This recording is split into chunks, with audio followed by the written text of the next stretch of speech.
Hello, this is the Presidency Section D lecture. Our prioritized standard is Government Civics 18. Objectively, we're going to investigate the role of the Electoral College in the selection of a president and a vice president. Now, the framers set up a special body of presidential electors that would choose the president and the vice president, which is known as the Electoral College.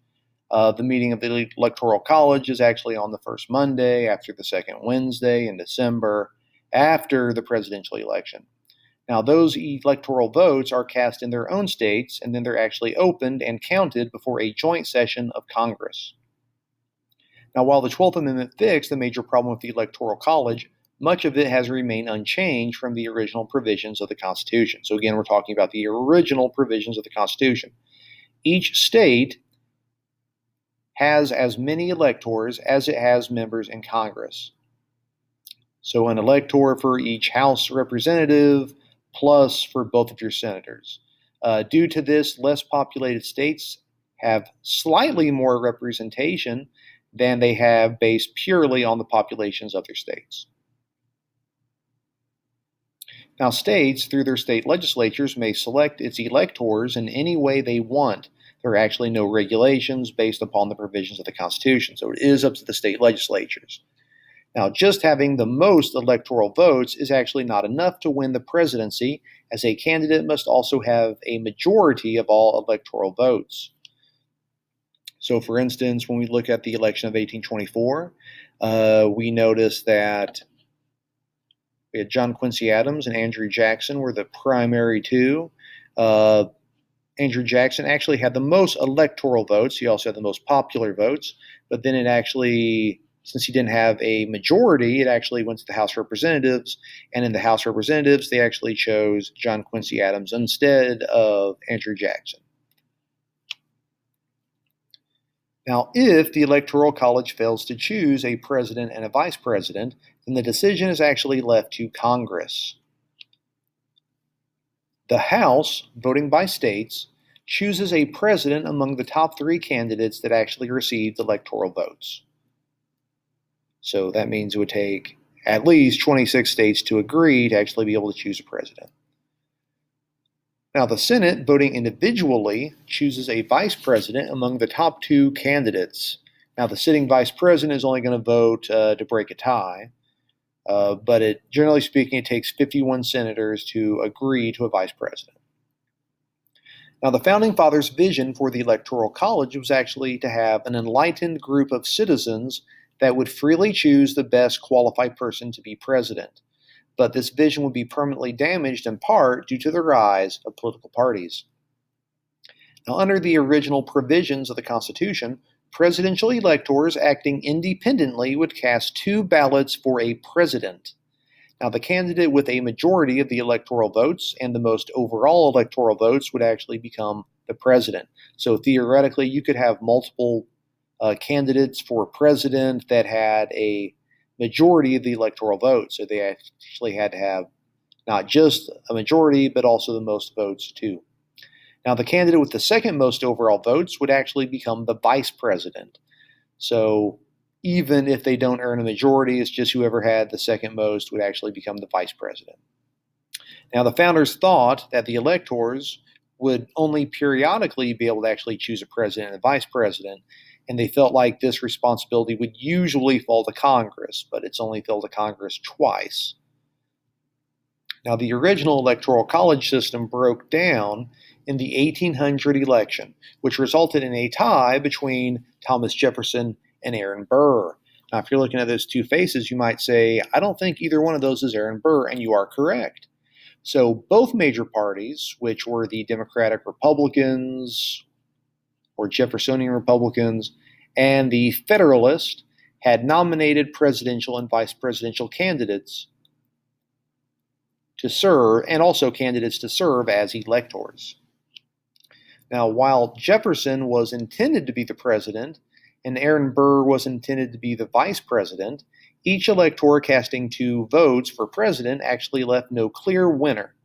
So one of the Jefferson electors was supposed to cast a vote for someone other than Aaron Burr to guarantee that there wasn't actually going to be a tie. But Burr actually convinced that elector that he should vote for Burr anyway. because Burr was hoping to possibly become president this way. Now, after the election of 1800, the 12th Amendment, I should point out before we get to that, after 36 separate ballots in the House of Representatives, Jefferson finally was declared the president. Now, after the election of 1800, the 12th Amendment, which was ratified in 1804, was passed that instructed the electors to cast one ballot for a president and one ballot for a vice president, which ensured that this situation would not happen again.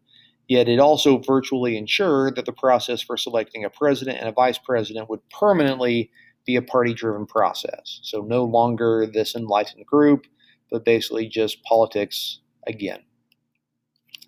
Now, under the current electoral college system, there are a total of 538 electoral votes that are possible, and the nominee for president and vice president gaining at least 270 votes actually wins the election. Now, while states can select their electors in any manner that they actually desire, 48 states actually select them through a winner-take-all state popular vote. So with a winner-take-all system, if a candidate wins by only one vote, then they actually receive all of the electors, and the other candidate actually receives none of the electors. So in a very close election, this seems more unfair than an election that's very much a landslide. Now, Nebraska and Maine, they actually have what's called a district plan for choosing their electors. So basically how this works, electors are elected based on the popular votes within each of their congressional districts.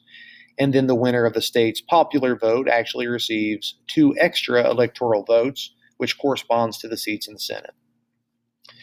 Now, there are 3 major defects in the current electoral college system. One of those defects is due to the winner-take-all feature, the winner of the popular vote may not win the presidency. Now, the popular vote winner has actually lost 5 times. It happened in 1824 to Andrew Jackson. It happened in 1876 to not our president. Also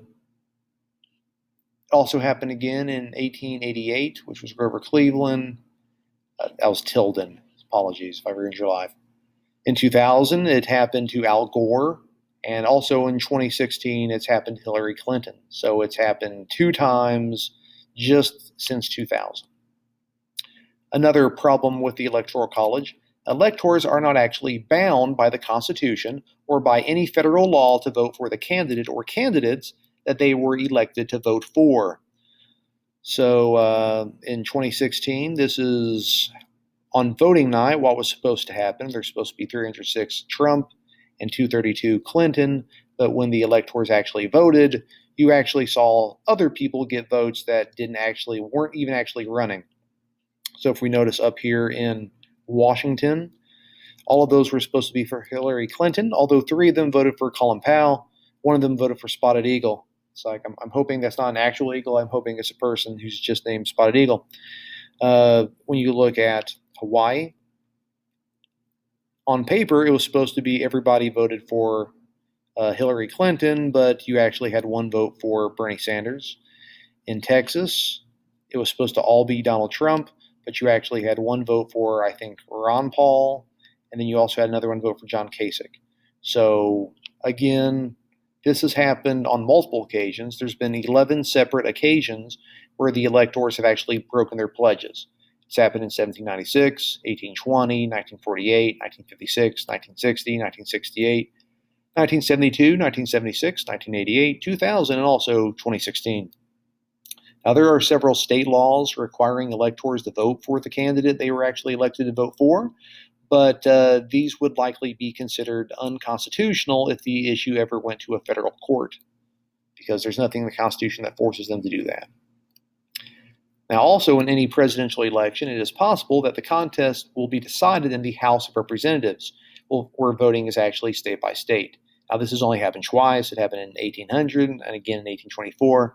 But if you had a strong third-party candidate, this could actually threaten that neither candidate would actually be able to win the majority of the Electoral College.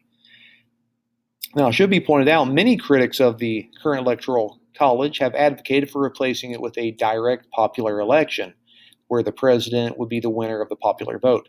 But supporters of the current system, the Electoral College system, claim critics exaggerate the dangers and noting it's a known process quickly identifying a winner. They might also point out that if it was only based on popular vote, then places like California, Texas, Florida, New York would pretty much decide most elections. All right, that concludes Presidency Section D lecture. Our prioritized standard again was Government Civics 18. Objectively, now you can investigate the role of the Electoral College in the selection of a president and a vice president.